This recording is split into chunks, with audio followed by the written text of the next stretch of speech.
Bonjour à tous, je suis ravie de vous retrouver pour ce nouveau numéro du Samedi Politique. Vous le savez, nous sommes à moins d'un an de l'élection présidentielle.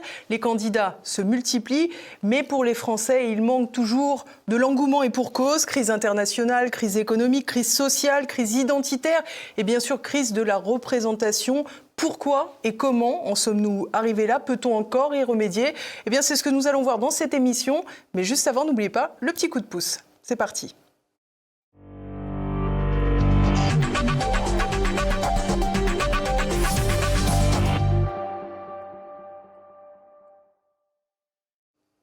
Et à mes côtés aujourd'hui, un nouvel invité dans le Samedi Politique, Juan Branco, bonjour. Bonjour.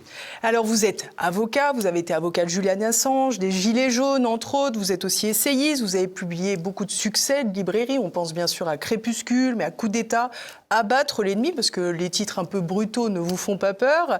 Et vous êtes aussi fondateur des Ruches, on peut retrouver le site internet bien sûr ruche.org avec vos abeilles. Vous nous expliquerez en quoi ça consiste et vous avez décidé de vous présenter à l'élection présidentielle de 2027, donc dans moins d'un an. Oui, on a émis cette hypothèse il y a un peu plus d'un an, qui va dépendre de notre capacité à nous organiser collectivement pour récupérer les 500 parrainages de maires qui sont nécessaires à cette fin. Et on s'est fixé cet objectif un peu pour mettre au défi un régime politique qui, comme vous le savez, organise l'invisibilisation de ses oppositions véritables.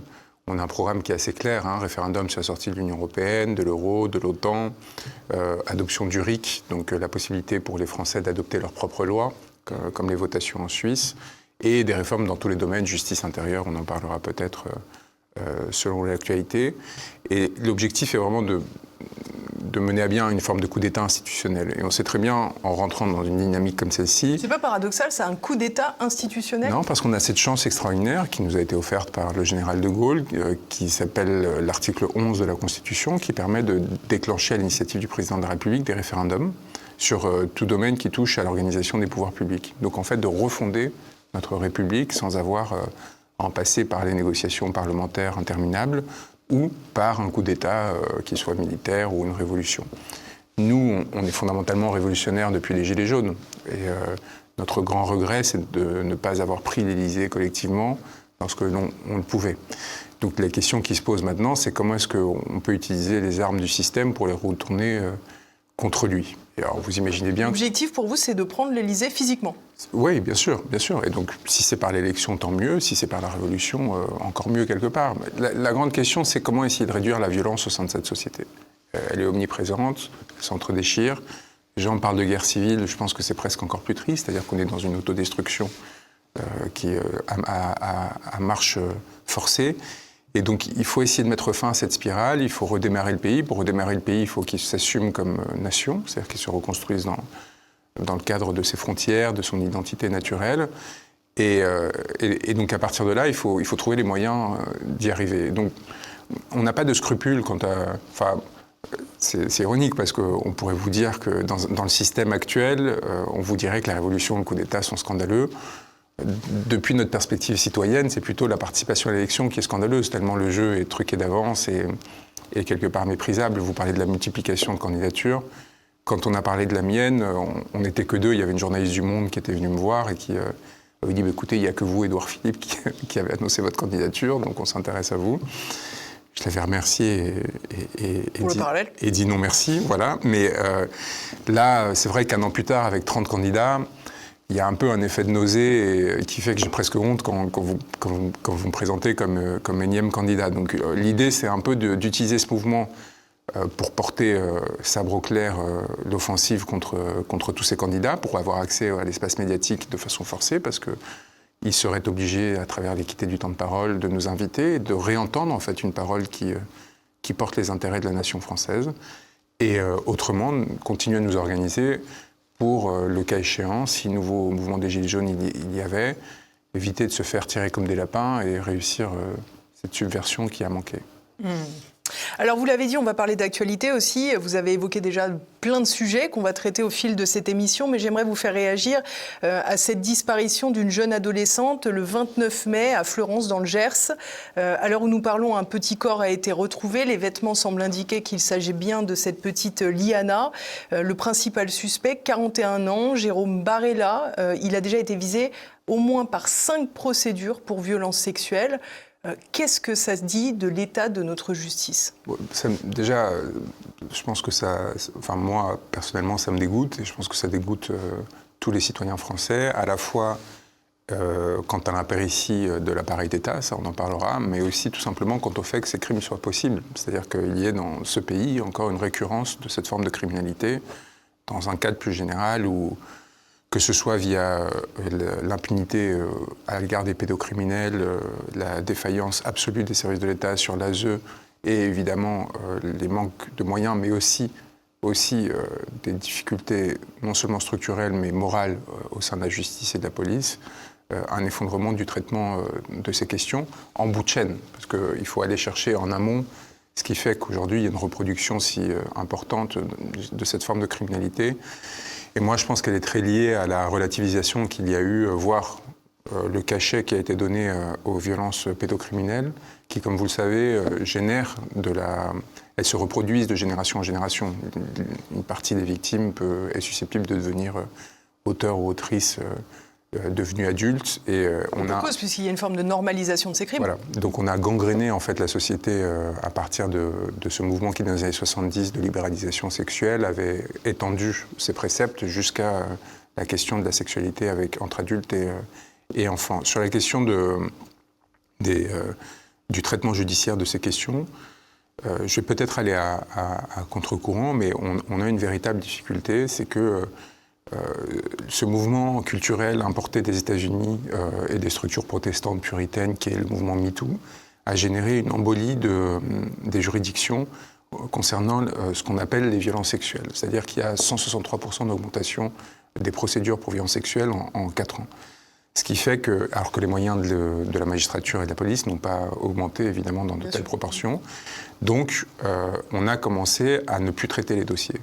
Et ça, c'est notamment lié au fait qu'il y a une crise morale énorme dans la jeunesse, avec une indéfinition des rapports amoureux et a fortiori sexuels, et en fait un grand n'importe quoi dans une orgie de dénonciation de faits qui n'ont aucun rapport avec les violences sexuelles, mais qui doivent être traités parce qu'il y a une pression de la part d'un certain nombre d'organisations, de mouvements, quant au fait qu'il faille... Et donc on a des actes sans violence, sans menace, ou en tout cas sans écart d'âge entre des adultes, des enfants, etc., qui prennent la place des véritables procédures contre les véritables prédateurs, qui eux, du coup, en fait, paradoxalement, sont protégés par cette embolie du système. Et donc on a une crise absolue, les délais de jugement, là on parlait sur l'enquête préliminaire, mais ça s'étend à l'ensemble de la chaîne pénale. Aujourd'hui, il faut en moyenne 6 ans pour qu'il y ait un jugement sur une affaire de violence sexuelle. 6 ans, c'est à la fois pour le mis en cause s'il l'est injustement ou pour la victime si elle a véritablement fait l'objet de violences sexuelles, c'est absolument inacceptable. C'est absolument inacceptable. Et on n'a pas du tout conscience du fait qu'on est dans une situation unique à l'échelle du monde dans cette embolie absolue. Et donc, Pardon de vous interrompre, Juan Branco, mais je ne peux ne pas vous poser la question. Vous avez fait les frais, me semble-t-il, justement, d'une enquête pour violence sexuelle. Voilà, alors c'est très intéressant parce que moi j'ai eu droit à une sorte de déchaînement de moyens prioritaires, comme si évidemment je présentais un danger à ce niveau-là, alors qu'il n'y avait aucune allégation sérieuse, que c'était une sorte de main courante qui était plus ou moins orchestrée. Bon, enfin, la chose a été très vite éclaircie. On est passé par perquisition, expertise. Vous avez été lavé de tout, toxicologique. Il y a un non-lieu qui est retenu, oui, par le parquet depuis 2 ans, à des fins justement de compromission médiatique. Mais ça, c'est un autre sujet. On ne va pas rentrer dans mon cas particulier parce que ce serait un peu obscène, je pense, au regard de cette actualité. Mais oui, ayons à l'esprit que quand l'État veut, il peut. Moi, j'ai quand même eu mes parents, ma sœur interrogés sur ma vie sexuelle, mes domiciles perquisitionnés, etc. Donc qu'on ne dise pas, c'est là où je réponds aussi à l'argument qui commence à être opposé de façon très corporatiste par les magistrats et autres, que ce serait exclusivement lié à un manque de moyens. Il y a aussi un vrai problème de fonctionnement interne, un manque d'autorité, avec un corps qui est vermoulu, avec un corps judiciaire et de la magistrature qui n'est plus contrôlé. Ça, c'est aussi très important que les Français le sachent. On est en train de supprimer à toutes les échelles les jurés, que ce soit aux assises, avec les cours départementales. Maintenant, on veut les supprimer en appel aussi. Alors que le juré, par exemple au Royaume-Uni, existe dès les affaires correctionnelles, c'est-à-dire dès les délits. Et donc, ça change tout si vous avez un magistrat qui est entouré de citoyens, et c'est eux qui doivent voter pour décider si, en effet, il faut condamner la personne, quitte ensuite pour le magistrat à décider de la peine, que quand vous n'avez que des magistrats qui jugent et qui eux-mêmes ne sont contrôlés par personne. C'est-à-dire qu'ils passent un concours à 23, 24, 25 ans, ils ont une formation qui est plus ou moins bonne, et toute leur vie ensuite, ils vont vivre dans une impunité absolue. On a des histoires délirantes. La dernière, c'était quand même le responsable de la lutte contre la criminalité organisée et le trafic des stupéfiants à Bobigny, qui a été arrêté alors qu'il dépensait plusieurs centaines d'euros par semaine en drogue pour mener ce qu'on appelle du chemsex, c'est-à-dire des orgies avec des jeunes hommes et qui se fournissaient auprès des dealers contre lesquels il était censé sévir. Il a fait l'objet d'un classement sans suite avec alternative aux poursuites, aux obligations de soins et aux disciplinaires. Et il n'a eu pour proposition de sanction qu'un déplacement d'office, c'est-à-dire un changement de poste. Vous voyez, et il a quand même osé demander à être juge pour enfants. Donc on est dans une situation où il y a une impunité telle de ce corps qu'il y a un dégoût en fait naissant de la part de la société. Et ce qui va se passer, et c'est très clair, vous savez, la forme de l'État n'est pas éternelle. On va revenir à des règlements de nos propres conflits par nous-mêmes. On va revenir à ce qui était fait avant, que ce soit les Fed, toutes ces méthodes, la vendetta qui existait avant la généralisation de l'État. Et les gens vont commencer à prendre leurs problèmes à leur propre compte. Parce que là, on parle du pénal, mais c'est la même chose au civil, au commercial, au prud'homme. C'est des années de suspension d'une vie pour des décisions qui, la plupart du temps, sont soit incompréhensibles, soit iniques, soit contestées, contestables. Bon, bref, un n'importe quoi généralisé qui, à mon avis, fonde l'urgence de cette révolution politique à laquelle on appelle, parce que on s'institue en société justement pour réduire la violence et pour créer des institutions qui règlent les conflits. Si cette base, c'est la base première de la construction d'un État, si on est défaillant à ce niveau-là, évidemment, les gens se désaffilient. Alors, les citoyens ont ce sentiment de voir un État fort avec les faibles et faible avec les forts. Et parmi les illustrations de cela, il y a bien sûr le scandale Epstein, qui semble ne pas avoir le droit d'être instruit correctement. Il ne semble pas y avoir d'enquête en bonne et due forme en France. Et j'allais dire, même Donald Trump a livré des millions de documents à la planète, tandis qu'en France, on rechigne encore à véritablement mener des investigations. Et c'est là aussi où il y a une déstructuration à la fois du débat public et de l'organisation des institutions. C'est-à-dire qu'il y a beaucoup de problèmes dans l'affaire Epstein. La première, c'est qu'un tiers des documents sont encore retenus au prétexte qu'ils contiendraient des éléments pédopornographiques, etc.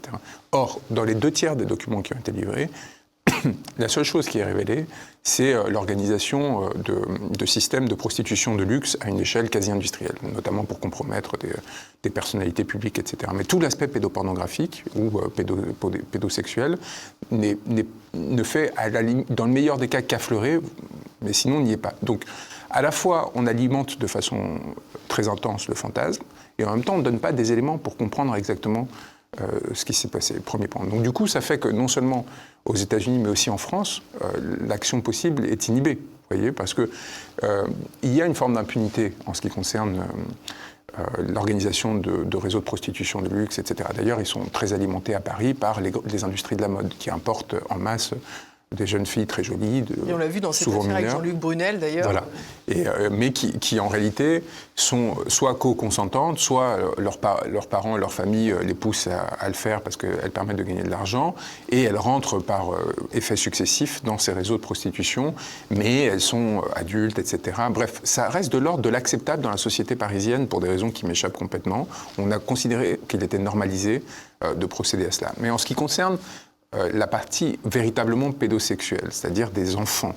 Là, on est dans l'impossibilité de déterminer quoi que ce soit parce que tout est retenu encore par le Department of Justice et on n'a pas de nouvelles d'ailleurs de révélation. Et à l'inverse, et en même temps, c'est ça le paradoxe, c'est que c'est là où on voit qu'en fait, le vrai problème, c'est pas tant l'impunité organisée que le n'importe quoi. C'est-à-dire qu'on a le parquet de Paris qui a fait ce qu'on appelait au Moyen-Âge des monitoires, c'est-à-dire un appel à dénonciation.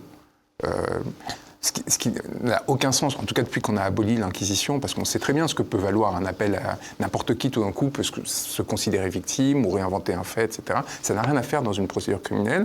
Ils ont fait massivement des appels comme ça à ce que des gens viennent viennent porter plainte. Ils ont saisi 4 magistrats qui sont censés s'en occuper à temps plein, ce qui est la pire façon de faire justice, parce que en réalité, vous allez accumuler toute une série de témoignages invérifiables ou difficilement vérifiables sur des faits qui remontent à 20-30 ans. Vous allez encombrer justement des magistrats qui ne vont pas pouvoir s'occuper des véritables crimes qui sont commis au jour le jour, la gangrène du trafic de stupéfiants qu'on connaît, les réseaux de prostitution de mineurs qui sont généralisés au sein des foyers, de l'ASE, etc. Vous voyez, des sujets qui pourtant devraient être importants. Et vous retrouvez avec des décisions régulières qui sont prises à Bobigny et ailleurs, dans les tribunaux, ou des macros qui font enchaîner des passes à des gamines de 14-15 ans, sont tirés avec du sursis, vous voyez.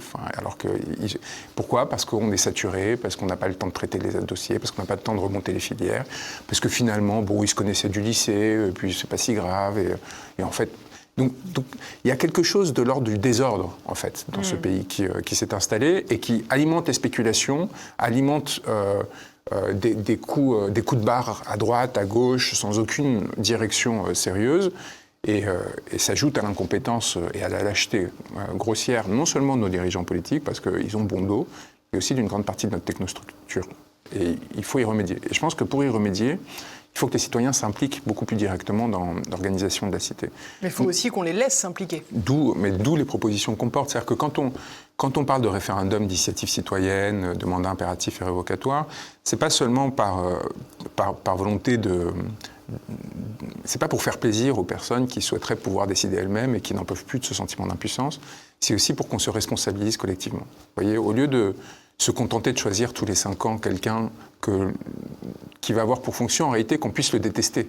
Ça finit par être ça, l'élection présidentielle. Vous voyez, c'est quelqu'un, c'est comme au carnaval, c'est celui qu'on va pouvoir bastonner pendant 5 ans en disant « qu'est-ce que t'es nul, le pays va pas bien, etc. » Il faut qu'on se réimplique collectivement, qu'on assume la responsabilité des choix qu'on a à faire. Et moi, je pense qu'il y a une partie des Français qui a peur de ça, qui préfère en fait cette situation confortable, un peu consumériste, qui consiste à pouvoir voir sur le BFM, CNews, des gens faire n'importe quoi ou dire n'importe quoi, sans plaindre, et s'en tenir là. On essaye vraiment, nous, de prendre à rebours ce sentiment de confort parce qu'il va amener à la déliquescence de notre nation. Il va amener à un effondrement parce qu'on n'a pas des ressources illimitées, vous voyez, et le pays est déjà en train de payer très cher cette forme d'acceptation sociale de la corruption, de la médiocrité et de l'impunité. Et donc notre base, notre idéal, c'est vraiment ces gilets jaunes qui, à un moment donné, ont pris le risque de parcourir la France pour se retrouver en première ligne sur les Champs-Élysées, dans les centres-villes, sur les ronds-points, qui savaient qu'ils le paieraient pour certains très cher, mais qui se sont dit que ça valait la peine, qu'à un moment donné, il fallait sauver ce qui restait de notre pays. Si on reste dans le volet justice, on voit qu'il y a un domaine dans lequel elle est beaucoup plus impliquée, c'est peut-être dans le domaine politique. Comme je le disais, on est à 1 an de l'élection présidentielle, on sait que Marine Le Pen sera fixée sur son sort le 7 juillet prochain. On a vu également Dominique de Villepin secoué par une affaire, on a vu également Édouard Philippe. Comment vous voyez cela ? Est-ce que c'est au contraire la démonstration que dans le domaine politique, la justice fonctionne ? Ou au contraire, qu'elle s'immisce dans le politique? Non, c'est n'importe quoi. Je vais vous donner un exemple sur l'affaire Édouard Philippe, qui n'est pas quelqu'un que, vous imaginez bien, je respecte d'une quelconque façon. D'être clair. Cette affaire, elle est déclenchée par une employée de la mairie du Havre, dans mon souvenir, qui s'est faite licencier, ou qui a eu un conflit avec son employeur et qui a décidé de porter plainte en retour. Très visiblement dans l'objectif de s'en venger. Donc les petits arrangements qu'elle avait pu découvrir à la mairie du Havre concernant un certain nombre de fonctionnements, elle a tout regroupé après y avoir participé et a décidé de faire un signalement. Apparemment, ce n'était pas très important, donc il y a eu un classement sans suite et elle a décidé de faire ce qu'on appelle une constitution de partie civile, c'est-à-dire ce qui déclenche automatiquement la désignation d'un juge d'instruction. Mais vous pouvez vous constituer partie civile pour n'importe quoi. Enfin, vous voyez, n'importe qui peut le faire et vous obtiendrez un juge d'instruction. Ça fait partie des acquis du système républicain. Et bien là, vous avez le parquet national financier qui décide de communiquer à la presse qu'un juge d'instruction a été désigné à ce moment-là. Alors qu'il n'y a aucune présomption que quoi que ce soit a été commis du fait de la désignation de ce juge d'instruction. C'est juste parce que quelqu'un l'a demandé et que c'est de droit, c'est automatique. Et donc, pourquoi est-ce que du coup les procureurs communiquent, ce qu'ils ne font jamais dans aucune autre affaire, évidemment qu'il y a une intention derrière. Et moi, est-ce que je vais plaindre ce marigot et ces crocodiles qui s'entre-dévorent ? Bon. Ce qui est important, en tout cas, pour les Français, c'est qu'ils comprennent ce qu'ils ont commencé à percevoir après ce qui s'est passé en 2017, c'est qu'il y a des forces politiques qui contrôlent aujourd'hui le système judiciaire ou qui l'influencent. Et que ces forces politiques, elles ont vocation à l'instrumentaliser et qu'une connaissance fine du fonctionnement de la magistrature permet de ralentir, accélérer, déclencher des affaires selon l'intérêt que l'on peut avoir. Donc, malheureusement, tant qu'il n'y aura pas, encore une fois, de contrôle souverain et populaire sur le fonctionnement de la justice, on ne pourra pas s'y fier, que ce soit pour des décisions favorables aux prévenus ou à l'inverse, pour des décisions de condamnation. Donc ce qu'il faut faire, c'est essayer de s'intéresser, mais ça demande du temps, au fond des allégations en question à chaque fois. Il faut se méfier de ce qui est rapporté dans l'espace public, parce qu'on sait bien aussi que là aussi, vous voyez, par exemple, il ne faut pas s'étonner que la seule personne qui soit épargnée aujourd'hui judiciairement, ce soit Gabriel Attal. Quand vous l'avez en combinaison avec l'offensive médiatique qu'il avait, et qu'on a tous les candidats du centre autour de lui qui se font décimer, c'est qu'il y a une contribution de la part de ce candidat et des réseaux qui l'appuient à l'organisation de ces cabales diverses. Donc, est-ce qu'il tiendra ? Je ne sais pas, parce que c'était le jeu auquel avait joué Nicolas Sarkozy contre Dominique de Villepin, et on a vu comment ça s'est fini pour lui. Il rentre dans une dynamique qui risque de leur coûter cher à terme. Donc, évidemment, par ailleurs, il y a une pression sur les magistrats qui est compréhensible. C'est-à-dire que pendant très longtemps, et j'étais un des premiers à le dénoncer, les politiciens vivaient en réalité dans une impunité de facto. Puis ensuite, à partir des années 90, avec notamment des juges d'instruction comme Eva Joly, Laurence Vichniewski et d'autres, ils ont commencé à faire l'objet de poursuites ou de procédures, mais qui n'aboutissaient jamais. Et à un moment donné, ça c'était les années 2000, dans les années 2010, ils ont commencé à être condamnés. Mais vous voyez, on était déjà très en retard par rapport au reste des sociétés contemporaines, mais ils étaient systématiquement condamnés à la peine maximale qui empêchait d'aller effectivement en prison. Et sauf qu'à chaque étape de ce mouvement, les citoyens français, à raison, se plaignaient non seulement de l'impunité, mais aussi d'une forme de compromission de notre système judiciaire à l'égard de ces politiciens qui, à chaque fois, soit les protégeaient, puis après les protégeaient un peu moins, mais quand même essayaient d'éviter des jugements, puis après, quand ils étaient jugés, essayaient d'éviter qu'ils aillent en prison.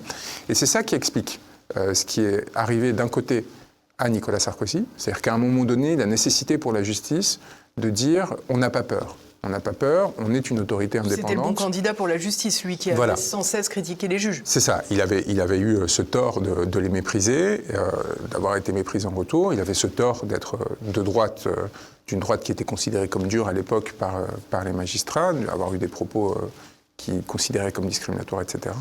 Et enfin, il avait le tort derrière d'avoir surtout échoué. Enfin, c'est surtout, il faut pas se tromper. Toutes les enquêtes concernant la Macronie sont à l'arrêt. Et on ne va pas me faire croire qu'il n'y a pas de raison d'enquêter et de juger sur les Uber Files, d'enquêter, de juger sur Business France, cette histoire qui a permis à Emmanuel Macron d'être élu, ce déplacement à Las Vegas de plus de 200 000 € avec tout un avion de journalistes qu'il avait accompagné pour faire sa propagande en tant que candidat de la technologie et de la modernité, et qui avait été organisé par Muriel Pénicaud, qui était patron de Business France avec Havas, qui faisait la campagne, donc qui avait, en dehors de tout code de marché public, débloqué cette somme pour aider à Emmanuel Macron, et dont le silence a été acheté en la faisant nommer ministre du Travail. Vous vous souvenez de la pire ministre du Travail qu'on ait eue en termes d'éloquence, de charisme, d'intelligence. Enfin, elle n'avait rien à faire dans ce gouvernement, si ce n'était, comme un peu Agnès Buzyn après le Covid, se voir acheter pour qu'elle se taise. Et ce qui lui a permis d'être seulement placé comme témoin assisté et pas mis en examen, et ainsi de suite. Moi, par exemple, dans l'affaire dont vous mentionniez à mon sujet, l'implication de l'Élysée est établie. C'est-à-dire qu'il est écrit noir sur blanc par les journalistes qui ont fait connaître l'affaire pour intimider les partis, que c'est l'Élysée, la conseillère justice de l'Élysée qui leur a donné l'information. Donc c'est-à-dire que vous avez des informations protégées par le secret de l'instruction qui remontent, qui ensuite sont disséminées pour déstabiliser, etc., pour orienter le cours de la justice. Et aujourd'hui en France, ça fait plus scandale. Vous voyez, on fait quelque chose comme ça à l'égard d'un jeune homme de 31 ans, enfin c'est déjà particulièrement sale, l'instrumentalisation des questions de violence sexuelle, mais qui en plus, à l'époque en particulier, était quand même un opposant particulièrement dangereux. Je venais justement de publier Abattre l'ennemi 3 semaines avant. Le timing est extraordinaire. Il y avait eu l'affaire Griveaux 1 an avant, les Gilets jaunes juste avant et Crépuscule. C'est-à-dire, ils voyaient monter à la fois une assise sociale majeure, mais aussi une capacité à la mise en danger de leur structure de pouvoir qui commençait à devenir peut-être trop importante. Et on découvre ensuite qu'ils sont impliqués dans une manœuvre judiciaire et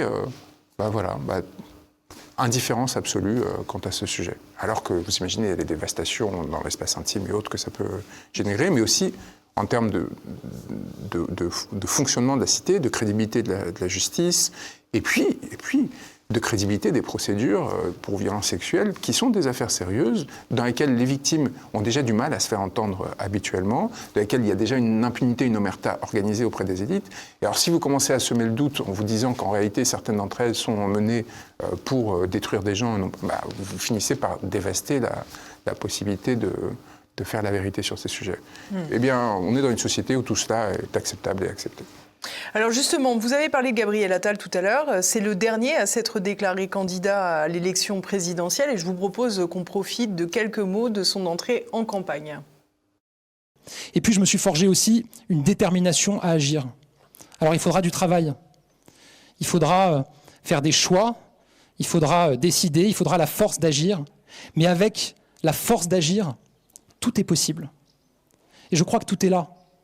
Apaiser, élever, s'élever, grandir, conquérir, renouer avec un optimisme. Parce que moi, je n'en peux plus de cette politique française où c'est 50 nuances de gestion du déclin et on explique matin, midi et soir aux Français que tout a vocation à être pire et qu'on peut éventuellement se protéger un peu individuellement pour que ça soit moins pire pour soi. Non, au contraire, on peut avoir des vies meilleures, à condition de nous en donner les moyens.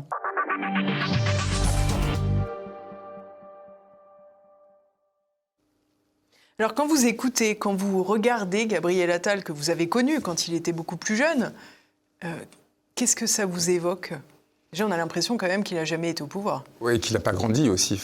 Moi, j'ai le privilège de l'avoir connu à des âges où... Visiblement, ce n'était pas un privilège. Où il y avait la même voix et peut-être la même élaboration dans la pensée et dans le discours. Il n'a pas beaucoup lu ou travaillé. D'ailleurs, c'est un des grands problèmes des politiciens, c'est que des gens comme lui, et il est malheureusement loin d'être le seul, très tôt mettent leur vie au service de leur ambition et ne prennent pas du tout le temps d'élaborer leur rapport au monde à travers la lecture, les œuvres d'art et tout simplement la vie. Et ils sont pris dans des structures de pouvoir qui les absorbent et qui les vident de leur âme et de leur capacité à être humain, tout simplement. Et donc ça, c'est ce à quoi on est confronté.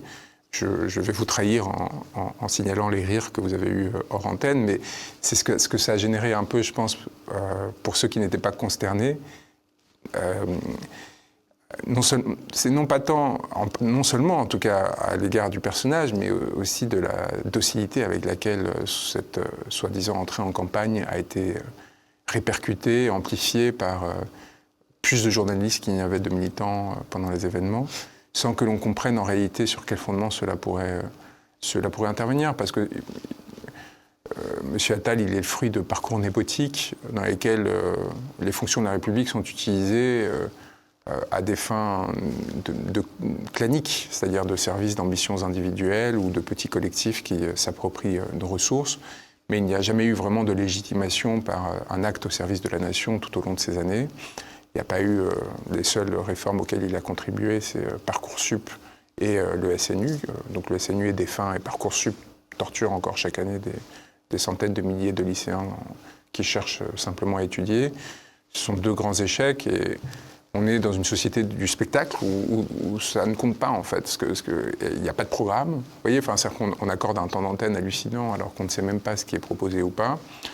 Et il ne faut pas s'en plaindre, mais il faut s'interroger à la fois toujours sur notre participation à ce système, c'est-à-dire est-ce que ça vaut vraiment la peine que ce soit nous comme responsables publics, que ce soit vous comme médias alternatifs, c'est-à-dire qu'on est un peu, je pense, dans une même dynamique où parfois on se dit que c'est le mythe de Sisyphe, c'est-à-dire qu'on est en train de construire quelque chose face à des machines qui ne respectent aucune forme de critères d'intérêt général ou d'engagement éthique ou d'envie de contribution au bien commun, et avec des moyens complètement disproportionnés.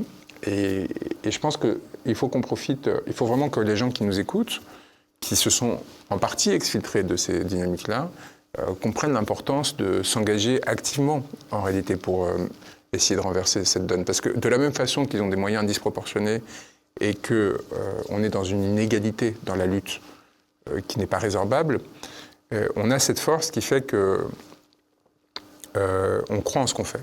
On croit en ce qu'on fait et que les personnes qui nous accompagnent sont prêtes à beaucoup de sacrifices pour provoquer des basculements, là où eux, n'agissant que par intérêt, se disloqueront à la moindre menace ou au moindre vent contraire. Et donc, tout va se jouer sur notre détermination, notre capacité à nous organiser, y compris en étant très minoritaire, pour à un moment donné entamer ce rapport de force. Souvenez-vous qu'à l'acte 4, je crois, des Gilets jaunes, M. Macron avait prépositionné un hélicoptère pour être exfiltré. Vous voyez, vous pourriez vous dire, le président, le chef d'État de la 8e puissance mondiale, eh bien, il a eu peur de quelques milliers de gueux qui, à un moment donné, avaient décidé de ne même pas prendre les armes, vous voyez, de simplement enfiler quelque chose qui leur permettait de s'identifier et de le défier. Donc, ça montre qu'en réalité, ce n'est pas résorbable, c'est résorbable, mais pas par les moyens institutionnels et classiques, mais par un contre-pied. Et par exemple, sur les parrainages, ce qu'on a fait, c'est, je vous donne un tout petit exemple, on a créé une plateforme citoyenne où il y a 500 personnes qui, sans qu'on ait le moindre sou, vont essayer de toquer aux portes des maires, vont les appeler pour attirer leur attention et essayer de les solliciter. Donc on contourne par le bas. Vous voyez, on ne fait pas le pari d'une machine industrielle qui requerrait des investissements importants, qui requerrait qu'on se compromette auprès de tel ou tel homme d'affaires et qui lui-même nous imposerait des limitations à nos ambitions politiques. Nous, on cherche vraiment cette pureté de l'engagement. Et est-ce que ça fonctionnera ou pas? Ça dépendra, en fait, tout simplement de la capacité des individus à se saisir eux-mêmes de leur destin. Et comme ça fait aussi que la responsabilité est collective, mais ça fait aussi que si j'arrive au pouvoir, eh bien, je serai dépendant de cette force-là. Et je serai obligé de rendre des comptes à ceux qui m'auront porté à cette fonction-là, parce qu'ils seront suffisamment organisés et puissants pour, si jamais il y avait une remise en question de mes engagements, tout simplement, tout de suite, entamer la bascule. Pour reprendre l'Élysée. Voilà, c'est ça. Mais il faut être dans des dynamiques comme celle-ci, parce que sinon, on s'expose à la trahison, la déception, et vous savez, la chair humaine est faible, et on a quand même des systèmes de pouvoir suffisamment bien organisés et huilés pour, à un moment donné, affecter le jugement et les perceptions de ceux qui se sont appelés à occuper des responsabilités. Et on peut avoir des caractères forts et des engagements et une intégrité à toute épreuve. À un moment donné, ils ont les moyens, en tout cas, d'essayer de faire plier. Et c'est là où il faut que le peuple se réserve ses armes pour se protéger. Et ça fait partie d'ailleurs dans cette dynamique-là, nous on propose un référendum sur le rétablissement de la conscription. C'est-à-dire qu'on pense qu'il est très important qu'il n'y ait pas un citoyen français qui échappe à un minimum d'un service militaire de 6 mois, avec 12 mois de service civil. Hommes et femmes ? Hommes et femmes, ou 12 mois militaires. Et dans l'idée, en fait, quelle est l'idée derrière? C'est que le peuple garde sa souveraineté.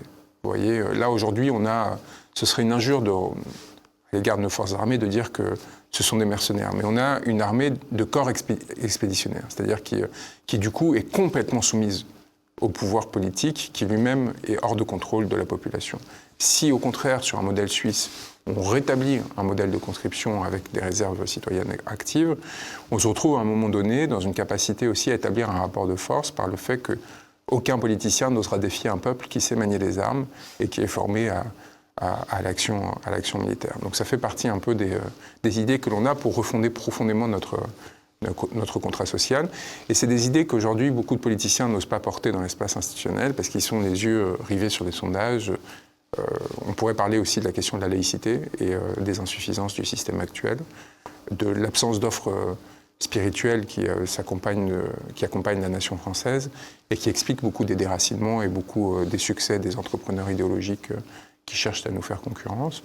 Tout ça, c'est des questions qu'il faut mettre sur la table, qu'aujourd'hui, on n'ose pas discuter et qu'on est, je pense, les seuls, en tout cas dans l'espace institutionnel, à remettre en jeu.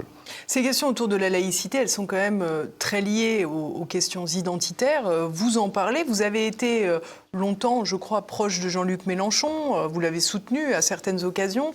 Récemment, sur Radio Nova, Jean-Luc Mélenchon s'est présenté quelque part comme maghrébin.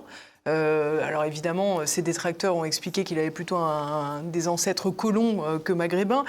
Qu'est-ce que ça vous évoque, ce besoin de donner un caractère étranger à sa personnalité pour mieux être perçu par ses futurs électeurs? Oui, moi j'y suis assez étranger pour le coup, parce que je pense que l'histoire de Jean-Luc Mélenchon, un peu comme celle d'Éric Zemmour, s'inscrit dans les névroses collectives qui sont nées de la colonisation. Vous voyez, avec ces rapports à la question de l'identité qui sont très troublés, et avec toutes ces promesses républicaines qui, rappelons-le, ont été fécondées par la gauche. C'est sous la Troisième République, c'est Jules Ferry qui va être le grand pape de la colonisation aux fins d'universalisation de la République et d'émancipation des peuples. Ces discours-là ont généré toute une série de promesses qui n'ont pas pu être tenues. Et avec très vite une contradiction qui faisait ni pour les uns ni pour les autres. Voilà, qu'on ne voulait pas octroyer des droits pleins et une citoyenneté pleine à des personnes qui étaient d'une identité géographique, culturelle complètement différente de celle de la France historique, tout en voulant les maintenir sous notre giron, avec du coup des ambivalences et des ambiguïtés qui, encore aujourd'hui, produisent des effets chez ceux qui ont pour ancêtre des populations qui avaient été colonisées. Et vous avez de l'autre côté toute la névrose qui, pour moi, est incarnée par ces deux figures politiques, qui est celle du colon.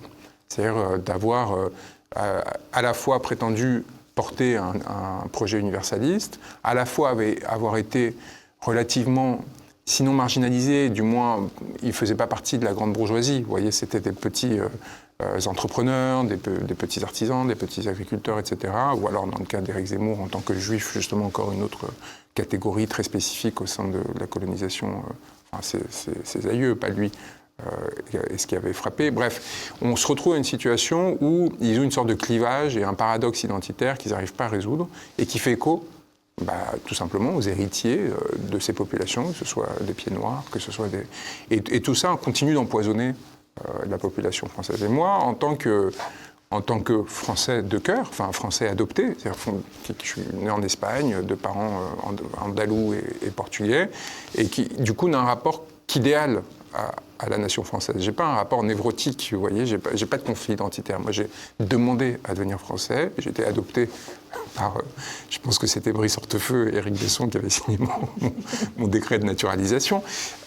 J'ai pas de compte à régler avec l'identité française. Moi, j'ai demandé à m'accoupler à cette identité française et à devenir pleinement français. Donc, j'ai des comptes à régler avec les institutions françaises qui sont défaillantes, et j'ai des comptes à régler avec tous ceux qui ne sont pas à la hauteur de cette promesse qui a été portée pour mes parents et pour moi par les grandes œuvres littéraires qui nous ont inspirés et qui nous ont amenés à désirer cette France qui aujourd'hui est de plus en plus proie de prédateurs qui viennent à elle non pas parce qu'elle rayonnerait, parce qu'elle ne rayonne malheureusement plus, parce qu'elle s'est effondrée dans une forme de médiocrité terrifiante, mais pour bénéficier des restes de sa puissance, de ses ressources et autres. Et donc, j'ai une forme d'exigence, du coup, très importante à l'égard de la France, parce qu'elle est liée à cet idéal. Et je considère qu'il faut qu'on remette le pays en marche pour reproduire ces formes de fascination qui, elles-mêmes, soumettront ceux qui veulent venir ou qui ne viennent, alors qu'aujourd'hui, notre offre, quelque part, elle est faible. Donc, et c'est là où, pour moi, tous les discours qui sont purement autoritaires, ou à l'inverse, qui sont de pure séduction, comme le fait Jean-Luc Mélenchon, c'est-à-dire qui consiste simplement à dire ne vous embarrassez pas de vous exiger, vous êtes la nouvelle France. Oui, venez ça comme suffit. Vous êtes, quoi. Ouais, restez-le. Vous voyez, ne cherchez pas. Alors que c'est là où il y a un autre clivage. On sent un paradoxe chez ce personnage. Et c'est ce qui m'a amené à accepter ces appels de pied qu'il m'avait fait de façon répétée en 2017, au moment où il avait un discours républicain. Parce qu'aujourd'hui, il n'a plus de discours républicain? Non, il a un discours identitaire, je pense que c'est très clair. Il a un discours de dissolution de la République, aujourd'hui, Jean-Luc Mélenchon. Et il porte en lui, et il s'accompagne, mais d'ailleurs assumé, c'est-à-dire que quand il assume ses liens avec la jeune garde, quand il assume ses liens avec des idéologies des indigènes de la République et autres, et c'est des liens qui sont organisationnels, qui ne sont pas du tout seulement idéologiques, je ne dis même pas de façon critique, c'est-à-dire c'est un choix de sa part de s'associer à des personnes qui ne considèrent pas que la République française soit un idéal à servir. Moi, j'ai pas de problème avec ça. Moi, je me suis battu avec les Gilets jaunes, avec à la fois des antifascistes et des royalistes. D'ailleurs, il y avait quelque part un front anti-républicain au moment des Gilets jaunes. C'est-à-dire de dire, on ne croit plus dans ce fantasme qu'on nous a vendu. Et d'abord, on abat l'ennemi, et ensuite, on s'abattra les uns les autres, ou alors on négociera pour essayer de trouver des nouvelles formes organisationnelles. C'était pas sûr. C'est une des raisons pour lesquelles on n'a pas pris l'Élysée.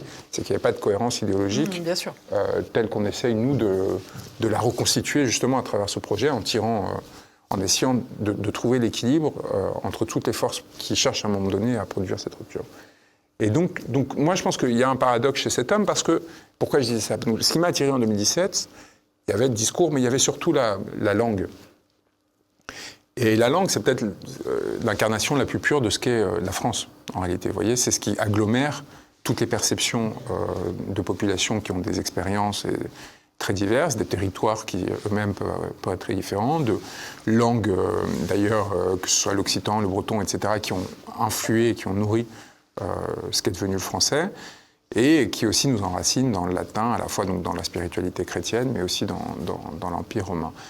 Et évidemment la civilisation grecque. Donc tout ça se concatène dans cette langue, et lui a une passion pour la langue française. Donc il y a quelque chose qui ne va pas dans son positionnement, qui était intrinsèquement lié à la politique auparavant. Oui, qui est lié à un positionnement électoraliste et opportuniste. Et j'espère, et on fait tout pour ne jamais se retrouver dans une situation comme celle-ci, où on devient prisonnier de mensonges et de contradictions diverses, qui amène y compris justement à des manipulations sur son parcours personnel pour avoir à continuer à subsister dans un espace politique donné. C'est quelque chose qui m'effraie et que je trouve regrettable, parce que ça dégoûte du politique. Que les citoyens, c'est une chose, mais aussi des gens comme nous. Vous voyez, parce qu'on se dit, est-ce que j'ai vraiment envie que ce soit lui, que ce soit Gabriel Attal, est-ce qu'on a vraiment envie de jouer c'est comme jouer aux échecs avec un pigeon, vous voyez, est-ce qu'on a vraiment envie de rentrer dans ce monde sans règles, sans foi ni loi, où tout est manipulation permanente, et où en réalité je comprends parfaitement les citoyens qui disent, mais pourquoi est-ce que je ferais confiance? Pourquoi est-ce que ce que vient me dire cette personne devrait faire l'objet de mon adhésion, alors que en fait, je ne fais qu'être trompé dans cet espace institutionnel. Il y a une autre personnalité politique qui a pris un peu ses distances, enfin pas un peu d'ailleurs, considérablement ses distances vis-à-vis de Jean-Luc Mélenchon, c'est Ruffin. Oui. Je vous propose de l'écouter rapidement, justement, il tient des propos sur la question migratoire. Je suis pour une immigration humaniste, c'est-à-dire qui n'accueille pas seulement de la main-d'œuvre, mais qui accueille des êtres humains en entier, c'est-à-dire qui peuvent avoir une femme, des enfants ou un homme, un mari bien sûr, et qui, pour moi, doivent avoir un accueil digne en termes d'accès au marché du travail. Je suis pour que toutes les personnes qui sont sur le territoire français, qu'elles soient françaises ou étrangères, qu'elles soient avec ou sans papier, puissent travailler. Maintenant, le plan du MEDEF, qui est de dire, voilà, il nous manque de la main-d'œuvre, donc on va aller la chercher ailleurs. Non, je ne suis pas d'accord.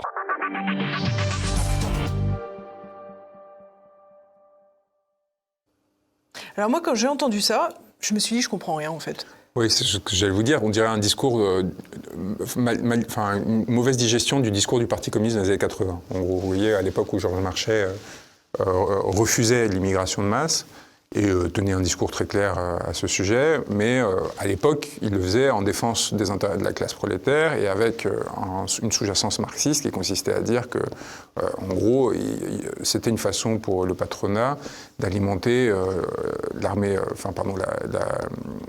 de chômeurs pour faire pression sur les salaires et les réduire. Ce qu'on appelle le fameux dumping social. Voilà, et ce qu'on peut un peu percevoir à Paris, par exemple, où, en gros, comme il y a une pression sur les salaires des Français, cette pression, contrairement à ce qu'on pourrait penser, s'applique aussi entre guillemets aux élites, c'est-à-dire aux classes urbaines les plus favorisées à Paris. et qui font toute cette classe salariée, cadres dirigeants ou autres, qui repose du coup sur des esclaves bangladais et autres pour leur livrer leur Uber Eats, pour faire la plonge dans les restaurants, une sorte de masse invisible de population qui, elle, ne pose pas de problème d'intégration parce qu'elle se structure très vite communautairement et qu'elle n'a pas fait l'objet des dévastations de leur structure traditionnelle qu'ont fait d'autres populations. Et évidemment, l'idée, c'est de dire il ne faut pas qu'il y ait ça, parce qu'il faut que ce soit des Français qui puissent occuper ces fonctions à la place de ces individus. Bon, après, il fait des mélanges un peu bizarres où on a l'impression qu'il défend le regroupement familial en creux. Enfin, vous voyez, quand il parle de... Concrètement, il défend le regroupement familial, je pense que c'est ça ce qu'il essaie de travail. Bon, Ruffin est quand même un personnage un peu clownesque et insignifiant qui a été mis en valeur par la presse bourgeoise de gauche, de la presse de gauche bourgeoise, pour à un moment donné nuire à Jean-Luc Mélenchon.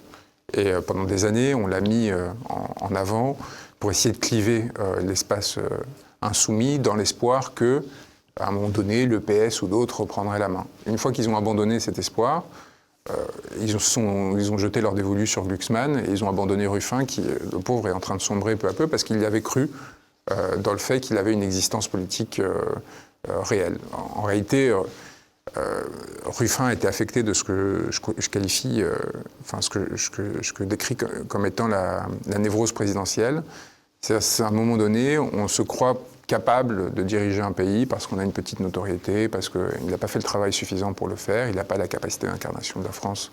Ça, je pense qu'on en a tous conscience. Et du coup, il se noie un peu dans des ambiguïtés comme celle-ci. Moi, je pense que le regroupement familial, il faut l'interroger. Je pense que ce n'est pas être de droite que de dire ça. Je pense que c'est une création qui a probablement été une erreur dans les années 70 parce qu'elle a généré des effets d'opportunité qui en fait ont déréglé justement la gestion des flux qui étaient toujours associés à des questions économiques et du coup à une intégration dans la société. Donc il y avait une sorte d'équilibre qui existait, qui s'est déréglé à ce moment-là. Je crois même que c'est un bon argument qui permettrait de remettre en question l'approche identitaire d'une partie de la droite nationaliste, dans le sens où c'est probablement ça, et non pas le fait que ce soit des populations qui viennent du Maghreb, etc., qui ont fait que notre capacité à accueillir des nouvelles populations se soit effondrée. Enfin, vous voyez, je pense qu'il y a eu, dans l'adoption de ce mécanisme dans les 70, quelque chose qui ne va pas. Il y a la question de l'asile, qui là aussi est problématique. C'est-à-dire qu'il y a l'asile, il devrait être individualisé. Il devrait être lié à des persécutions qu'on subit à titre individuel. Aujourd'hui, il est largement territorialisé, donc ça dépend d'où vous venez, géographiquement parlant. Et il y a des pays d'où vous provenez où vous avez quasiment de facto un droit d'accueil sur notre territoire, sauf que ça alimente des filières clandestines qui sont organisées pour racketter, d'une part, les candidats à l'arrivée, et d'autre part, faire s'installer des personnes sur notre territoire qui n'auront aucune attache, accroche, capacité à contribuer utilement à la société immédiatement, et qui seront déracinés. On n'est pas dans un système libéral à l'américaine où les barrières au marché de travail sont si faibles qu'on peut accueillir massivement des populations en les mettant à contribution immédiatement. La France est quand même très sclérosée par un système rigide de prestations sociales et autres qui font que ça crée une forme de passivation en fait, de nouveaux arrivants qui derrière en fait les dissocient et puis génèrent de l'anomie et donc potentiellement les problèmes que l'on a connus dans notre territoire. Vous rajoutez à ça la perte de contrôle sur le territoire liée pour le coup au trafic de stupéfiants, notre incapacité à avoir des liens diplomatiques suffisamment fermes avec des puissances comme le Maroc, probablement liées à la compromission d'une partie de nos élites, qui fait qu'on est inondé de stupéfiants, l'hypocrisie sur la question de la légalisation ou non d'un certain nombre de produits qui sont consommés en masse dans notre pays. Vous vous retrouvez dans la catastrophe actuelle, avec une incapacité pour la gauche à sortir de ce discours victimaire qui a été mis en avant instrumentalement dans les années 80, en flattant un humanisme frelaté, dans le seul but de piéger la droite avec la montée du FN. On n'est pas sorti de là, de ce cynisme mitterrandien, et là, du coup on se retrouve pris dans la nasse et dans l'incapacité de d'offrir une proposition politique alternative à l'actuelle. Et c'est pour ça que le RN aujourd'hui est là où il est. Vous avez parlé de ce pays qui est incapable aujourd'hui de maintenir une forme d'ordre, entre guillemets, mais d'ordre positif, allais-je dire.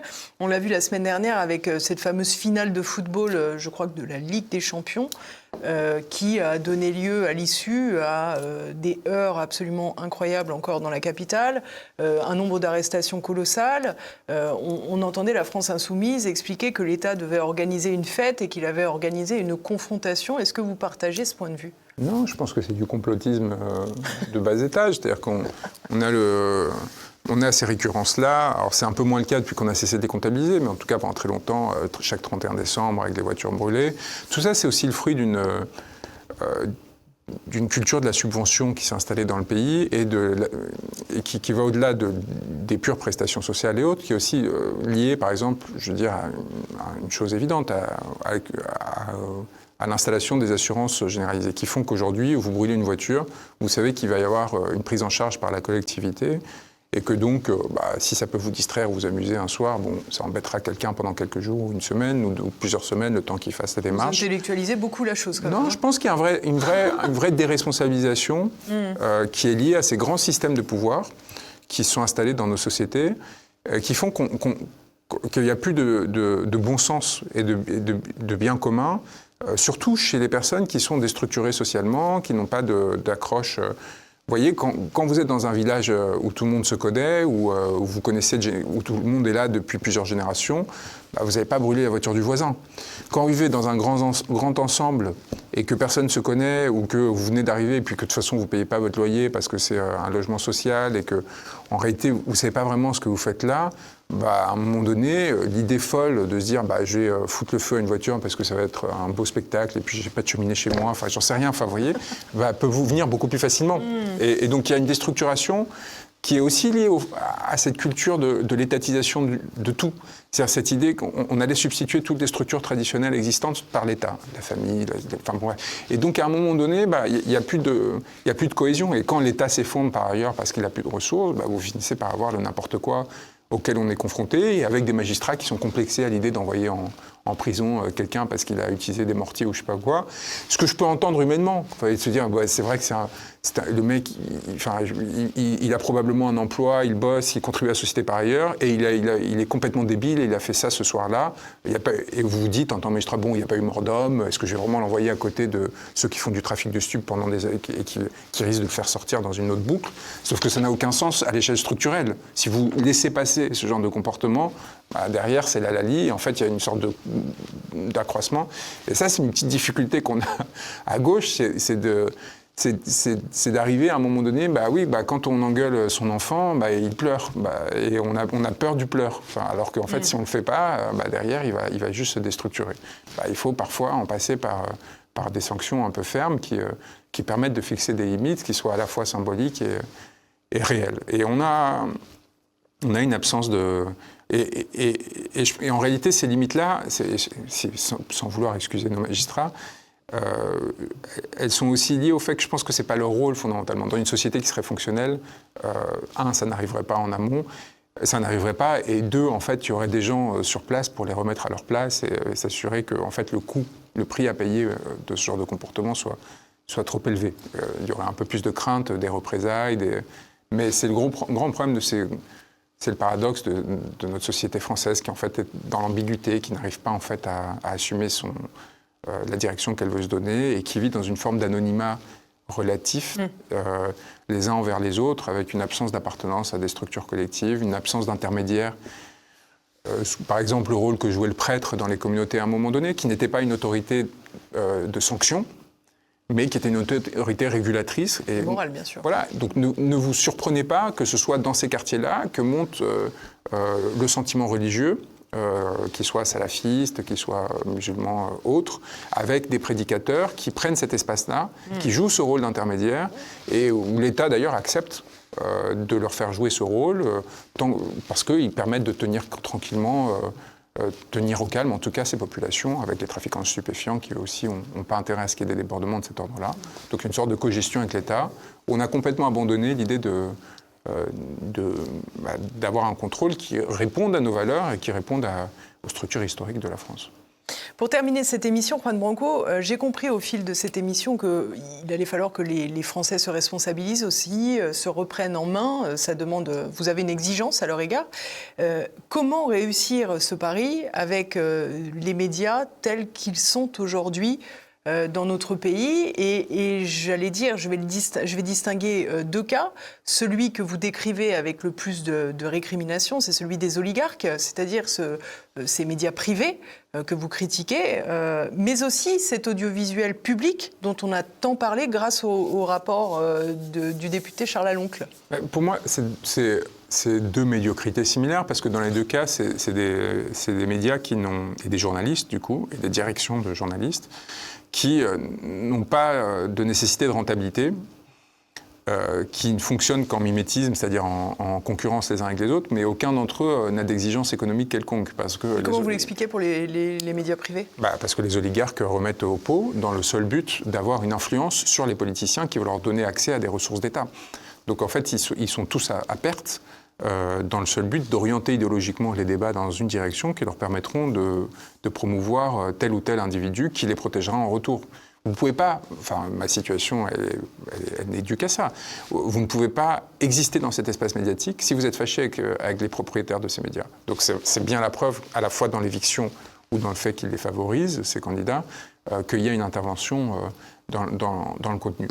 Et c'est un peu différent dans les médias publics, mais pas tant. La différence, c'est juste que là, ils sont nommés directement par le pouvoir en place. Et donc, vous retrouvez là le directeur de cabinet de Delphine Ernotte qui vient d'être nommé. C'était le conseiller au discours d'Emmanuel Macron, qui a 30 et quelques années, qui n'a jamais eu d'expérience dans la télévision et qui va superviser l'ensemble des actions de France Télé, tout simplement parce que ça permet à Emmanuel Macron d'avoir quelqu'un dans le système, y compris pour après son départ. Avant lui, c'était Stéphane Sidbon, qui y est rentré, il n'avait même pas 30 ans. Sa seule expérience politique, personnelle, professionnelle, c'était d'avoir été le conseiller de Cécile Duflot. Et il a été propulsé à l'un des postes de pouvoir les plus importants de la République, en charge de la supervision de l'ensemble des actions de France Télévisions. Donc on est dans un... Et vous rajoutez à ça, la médiocrisation de notre personnel politique. Parce que quand vous regardez comment fonctionnaient France Inter et France Culture pendant plusieurs décennies et la magnificence d'un certain nombre de ces émissions et de la valorisation du patrimoine français qu'elle a permise et que, encore, de façon résiduelle, elle continue de permettre, vous voyez bien que, certes, il y avait une supervision politique, mais avec un niveau d'exigence et, encore une fois, de prise en compte de l'intérêt général et du bien commun. On l'a complètement perdu et on est face à un effondrement intellectuel et culturel qui va bien au-delà des médias, d'ailleurs, qui s'étend à l'ensemble des sphères créatives. Et je pense que tout cela est normal. C'est-à-dire que quand l'élaboration, la différence, la recherche d'une forme de pureté, sous quelque forme que ce soit, est systématiquement mise de côté, parce qu'elle menace ceux qui, eux, ne sont là que par intérêt par intérêt, simplement, eh bien, peu à peu, les gens cessent de faire des efforts. Les gens s'éloignent, les gens s'effondrent et décident de contribuer autrement à la société. Et donc, c'est pour ça qu'on a moins d'artistes qu'on en avait avant, que nos artistes sont moins lus, moins vus, moins écoutés que c'était le cas avant. Et quand ils le sont, ceux qui sont promus, au contraire, sont plutôt les plus médiocres. Oui, et je pensais par rapport à l'étranger. C'est-à-dire qu'en fait, on n'a plus du tout de rayonnement. C'est-à-dire que le monde ne s'intéresse plus à la France. Et ça, c'est... Pour quelqu'un comme moi qui est venu à la France de par l'attrait qu'elle générait, c'est une catastrophe absolue et irrémédiable. C'est une trahison. Pour moi, c'est ce qui est le plus douloureux. Vous voyez, après, moi, je comprends que pour un Français enraciné, ce qui soit douloureux, c'est plutôt au quotidien la dégradation de l'environnement qui l'entoure. Je pense que c'est la combinaison de ces deux sentiments qui doit nous amener à une forme de rébellion, de responsabilisation, comme vous le dites, mais aussi de croyance dans le fait que ce soit possible, qu'on peut vraiment produire des bascules, mais qu'il faut affûter nos armes dans ce but-là. Il faut s'y préparer, il faut pas être capricieux, il ne faut pas penser que faut pas être dans la pulsion, penser que les choses se résoudront dans l'instant. Ça demande du temps, de la préparation. Moi, j'ai pris le temps d'écrire des livres qui détaillent des méthodes, qui détaillent des instruments, qui donnent des instruments pour effectivement... Comme un vrai révolutionnaire. Voilà. Et je pense que mon idée, c'était de donner des outils pour que les gens puissent s'en saisir. Et le moment venu, parce qu'on ne décide jamais de quand il y a un moment de cristallisation historique, comme on a pu en avoir à travers l'histoire, ça nous vient. Mais à ce moment-là, il faut qu'il y ait des personnes qui soient prêtes à le saisir.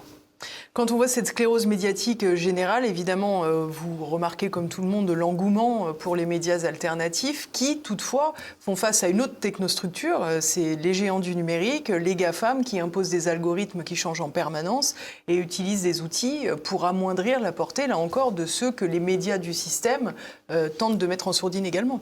C'est pour ça que je viens chez vous. C'est-à-dire, quand bien même on puisse avoir des idées opposées sur toute une série de sujets, ce qui m'importe aujourd'hui, c'est d'être en appui et de m'appuyer sur des structures qui sont indépendantes. Vous voyez, ça c'est le premier point, c'est fondamental. Et le deuxième point, c'est d'essayer de se confronter à cette marée extraordinairement violente qui est la marée algorithmique, qui est le fruit de la soumission de nos dirigeants, qui ont accepté que ce soit des personnes en Californie qui décident de ce qui est mis en valeur ou non dans notre pays, et qui se sont dit...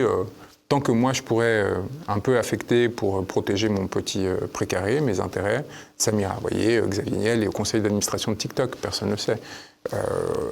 Emmanuel Macron a donné la nationalité au fondateur de Snapchat et l'avait donné à celui de Telegram, dans l'objectif de pouvoir, le moment venu, affecter leur fonctionnement. Et d'ailleurs, il l'avait obtenu en ce qui concerne Snapchat, comme cela a été révélé à l'Assemblée nationale par sa directrice des affaires publiques, qui avait changé ses algorithmes au moment où il y avait des émeutes, je pense après l'affaire Naël, pour essayer de mettre fin à la contamination qui commençait à prendre en place.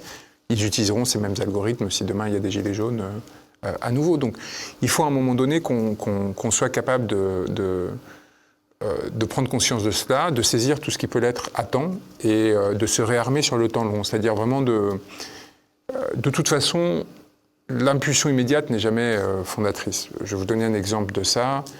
Quand Donald Trump essaye de rameuter ses partisans pour prendre le Capitole, ça ne marche pas. C'est-à-dire qu'en fait, ça se retourne contre lui parce que, en fait... Ça ne marche pas, mais il est redevenu président. Il est revenu 4 ans plus tard. Voilà. Donc ça marche dans le système électoral parce qu'il peut bombarder. Et là-bas, il y a un système qui fait que par l'argent, on peut acheter des publicités en masse, que ce soit sur les réseaux sociaux ou autres, ce qui n'est pas le cas en France. Et donc, il a pu mener à bien une bataille culturelle pour se faire élire. Mais au moment... Moi, je parle plutôt de l'aspect insurrectionnel ou révolutionnaire. L'impulsion sur le moment, avec une convocation à dernière minute, sans qu'il y ait des structures d'encadrement, de formation, etc., fait que très rapidement, vous pouvez déborder ponctuellement l'autorité en place, mais très rapidement, ça s'effondre. Et après, la vague de répression est terrible. Et en réalité... Donald Trump n'est pas passé loin d'être enfermé et d'être envoyé en prison. Et ça s'est joué vraiment à des dynamiques institutionnelles. Ça ne s'est pas joué à son soutien populaire à ce moment-là. Donc il ne faut pas jouer avec le feu. Et donc il faut prendre en compte que notre capacité à renverser le pouvoir, que ce soit électoralement ou politiquement, ce sera par la formation, par le travail.